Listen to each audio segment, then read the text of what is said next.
Good morning YouTubians, it's Kevin's Ghost. I have been nominated to do the top 10 tag of my favourite films from 10 different genres by Carlos from the Eastwood for Life channel. I'll put a link down below. So I'm going to get on with this because I'm going to waffle on, I know I am, so here's my number one.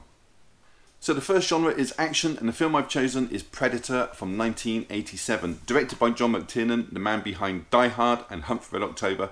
It stars the one and only Arnold Schwarzenegger alongside Carl Weathers, Bill Duke, Jesse Ventura and many others. It's an action sci-fi horror piece of perfection. The first time I saw this movie, it scared me shitless. No one had ever done a movie like this before. Now it starts off as a rescue mission and quickly becomes a run for your life as an alien wants to tear your spine out movie. Brilliantly cast with an excellent concept. Now it's been copied countless times, most recently in the film Jiu-Jitsu starring Nicolas Cage. This was shot in the jungles of Mexico and it has a film score by Alan Silvestri after he just finished Back to the Future. It's violent, gory at times, visually stunning with memorable characters that have excellent chemistry and an exceptional villain. The Predator is an invisible giant killing machine, and that is my number one pick. Number two is Adventure, and I've chosen the Hobbit trilogy as it's one story written by J.R.R. Tolkien, adapted by Peter Jackson, Philippa Boyens, Frank Walsh and Guillermo del Toro. Film franchise which ran from 2012 to 2014, directed by Peter Jackson. The film's got an outstanding cast in this. It's got Martin Freeman as Bilbo Baggins, Ian McKellen as Gandalf the Grey, Benedict Cumberbatch as the voice of Smaug, Richard Armitage as Thorin Oakenshield, and there are many, many other fine actors in this trilogy. It was filmed in and around New Zealand, and the score was composed by Howard Shore, who just finished Lord of the Rings movies and recorded at Abbey Road Studios. Well, the first one was anyway. It's got a total runtime, these extended versions, of 532 minutes or 8 hours and 52 minutes back to back if you'd rather. It's a story of 13 dwarves who are on an adventure to take back what's theirs, and they need a burglar called Bilbo, that's what they call him anyway, to steal the Arkenstone from Smaug the dragon.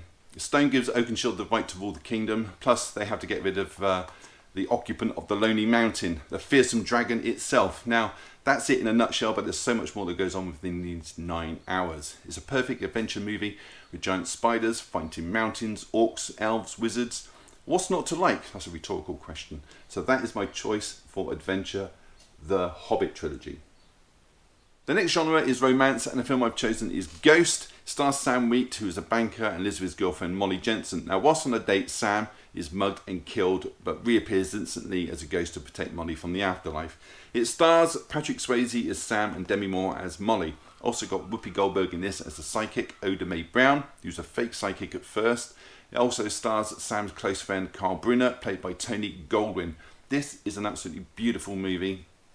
When I first saw this, I was on a date with my wife, and it started me collecting VHSs back in 1990. Now, although this is the thriller, it's a romance at its core. It's directed by Jerry Zucker. I like to mention it's got an underrated actor, the late Vincent Schiavelli, as a subway ghost. This movie also features the song Unchained Melody, performed by the Righteous Brothers. So that is my choice for romance.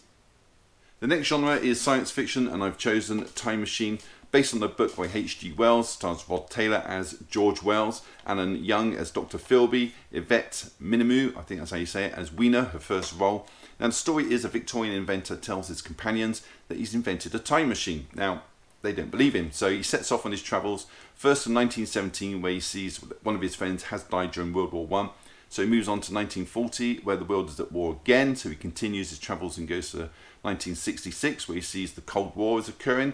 So he travels to 800 and 2701, where people are very different. In fact, they've split into two different groups. You've got the Eloi and the Morlocks. Eloi are gentle, shall we say, sheeple, where the Morlocks are more like an animal cannibalistic creature that live underground and eat the Eloi.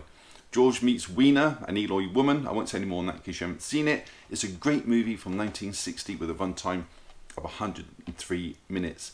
There was another one made with Guy Pearce, which is really good, and he's a Blu-ray, by the way, but this is the better one.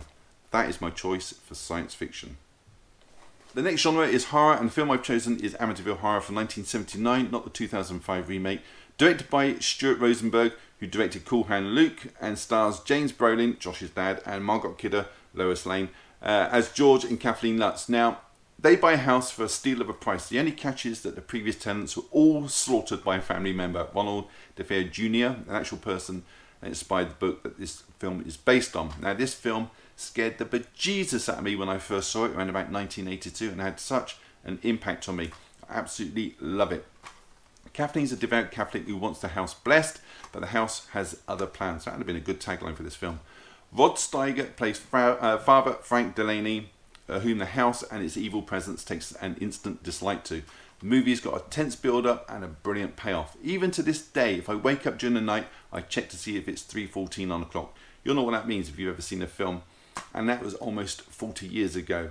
So this is my choice for horror.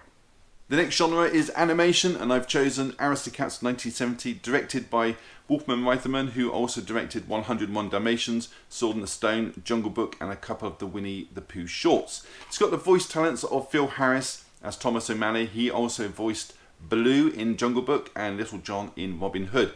You've also got the voice talents of Eva Gabor, who was Duchess in this, and also Miss Bianca in The Rescuers.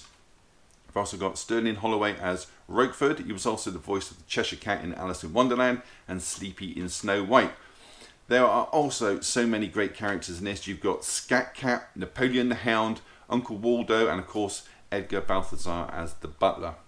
It's a story of a rich woman who wants to leave her fortune to her cats and eventually onto a butler. However, the butler doesn't want to wait for the cats to go, so he decides to sort of help them along the way.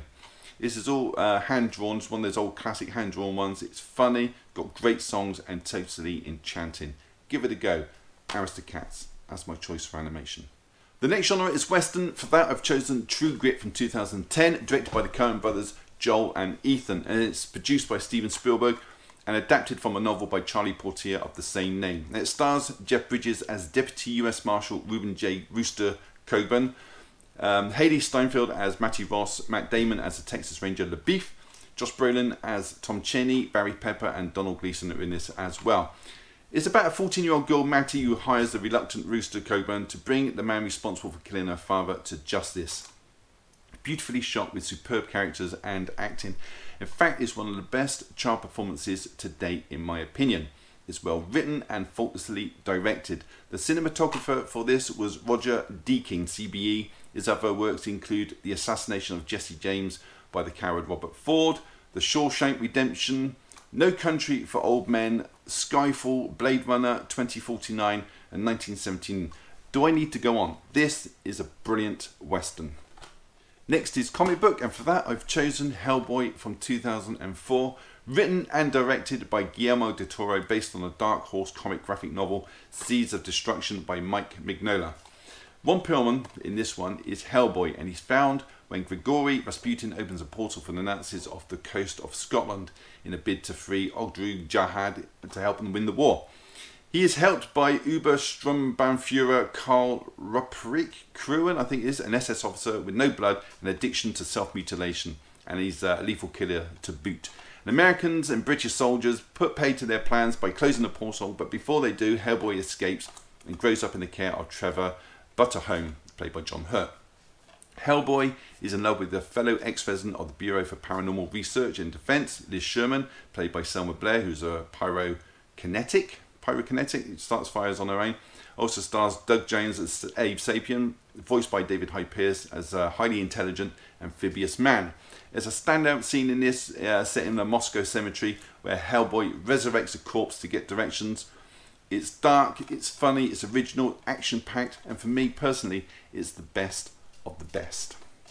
The next genre is comedy, and for that I have chosen Hot Fuzz, a buddy cop movie from 2007 directed by Edgar Wright. It stars Simon Pegg as Nicholas Angel. He's an over-enthusiastic police officer who's reassigned from London as he's making all his colleagues look bad to a small rural town called Sanford in Gloucestershire. He meets his new partner, Constable Danny Butterman, played by Nick Frost, and his boss, Danny's dad, Inspector Frank Butterman, played by Jim Broadbent. There are so many great actors in this film. You've got Paddy Constantine, Timothy Dalton, Bill Nye, Edward Woodward, Olivia Colman and Martin Freeman, to name but a few. Now, once settled in Sanford, Nicholas notices an awful lot of accidental deaths and soon becomes suspicious of the local supermarket owner, Simon Skinner. This is one of the most quotable movies ever made, and even features a cameo from Peter Jackson as a criminal dressed as Santa Claus. It's got one of the best chase scenes ever and endings of a film in a model village. beautifully edited in a way only Edgar Wright can achieve. So I give you Hot Fuzz. The last genre is drama, and for that I present a biographical historical drama, Lincoln. Directed by Steven Spielberg in 2012, stars Daniel Day-Lewis as the 16th President of the United States, Abraham Lincoln. Also stars Sally Fields as his wife and First Lady, Mary Todd Lincoln.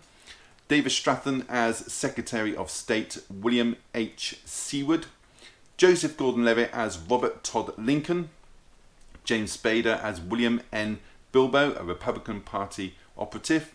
You've got Hal Holbrook in this as Francis Preston Blair, a Republican who tried to bring peace between the Union and the Confederacy during the American Civil War. You've got Tommy Lee Jones in this as Thaddeus Stevens, a Republican who was an abolitionist. You've got Jared Harris, the brilliant actor, as Lieutenant General Ulysses S. Grant. So an absolute stellar cast and the true accounts of Abraham Lincoln's push to get the Emancipation Proclamation of 1863 passed before the Civil War ends, as he feels it would be discarded if not, and free slaves could be re-enslaved.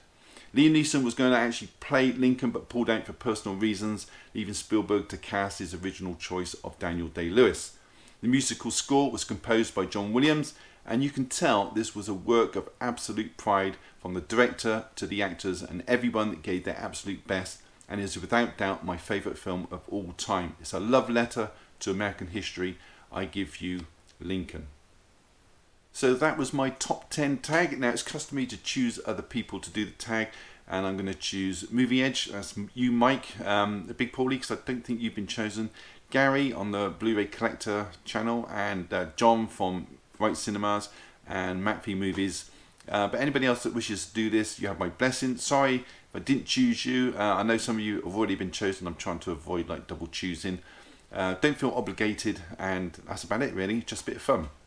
I won't do my usual outro. I'll just say thank you for watching, take care, and I'll see you all in the next one. Bye.